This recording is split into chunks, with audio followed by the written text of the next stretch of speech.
Satan vient tenter Jésus en personne dans le désert. Or, Jésus entend continuellement la voix du Père. Et ça n'empêche pas à Satan de venir le tenter. Donc, ce que Dieu attend de chacun de nous, c'est la hardiesse de Élie. Dieu ne veut pas de chrétiens à peu près, il veut des hommes et des femmes debout. Amen. Et c'est ça qui manque. C'est soit on est dedans, soit on n'est pas dedans.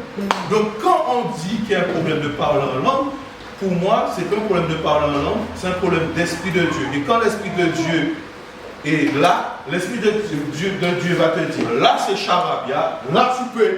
Oui, il y avait pour répondre en partie à sa question, c'est que pour entendre la voix de Dieu, cela aussi nous incite à lire régulièrement la parole de Dieu.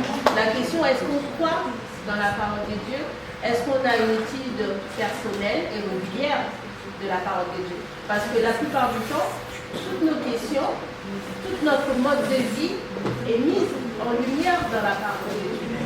En application de la parole de Dieu, le Saint-Esprit nous montre comment notre vie, comment mettre en œuvre notre vie, comment fonctionner avec lui. Et tu peux entendre audiblement la voix du Seigneur qui te parle. Tu peux le ressentir dans ton cœur. Quelqu'un va te parler simplement, va dire une vérité. Tu vas toi-même ressentir que c'est la vérité. C'est ainsi que la parole dit que l'esprit témoigne qu'il est enfant de Dieu, parce que tout simplement c'est le même esprit qui agit, qui interagit.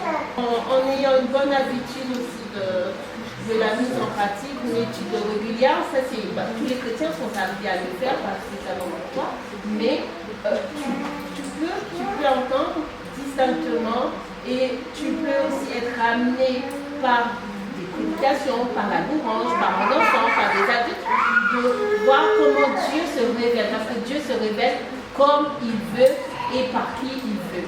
Donc c'est à nous aussi d'être attentifs et de demander au Seigneur du discernement en ces choses. Chaque fois que j'ai une question que je ne comprends pas, première chose, je vais de la Genèse à l'Apocalypse. J'épuise et ensuite je reste à l'écoute du Saint-Esprit. Pourquoi? Parce qu'il est dit, quand il viendra, il vous enseignera quoi? Toutes choses. Donc, il y a le Saint-Esprit qui est en charge de m'enseigner.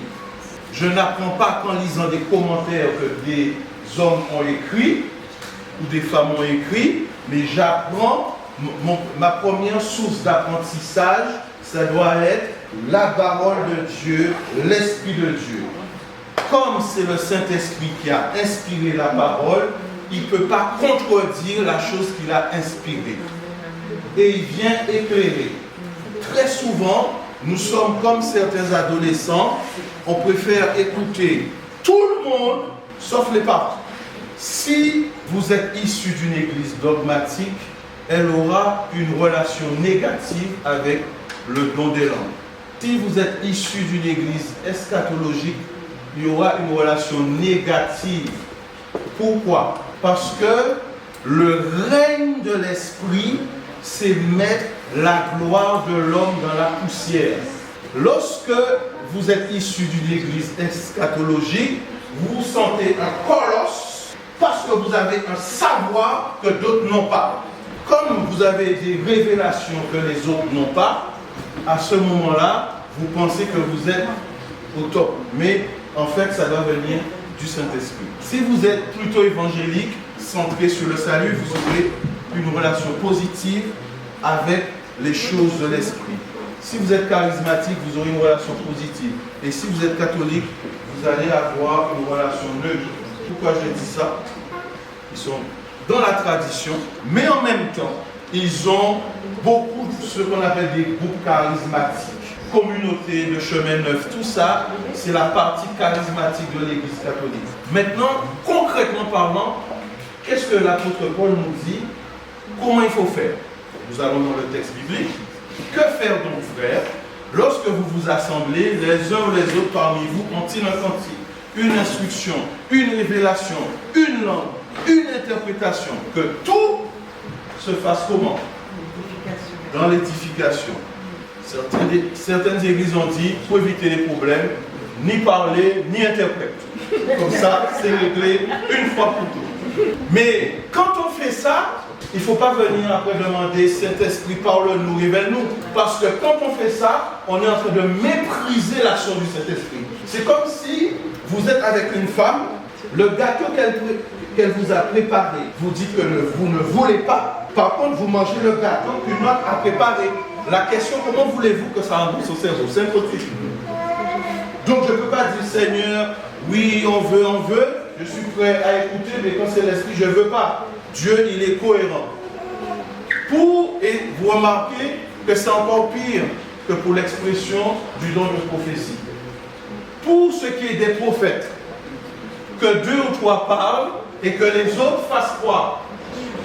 Ils jugent. Qu'est-ce qu'on a fait? Pareil, si tu reçois une révélation, le comité va te recevoir avant pour voir si ce que tu as dit là, si c'est bon.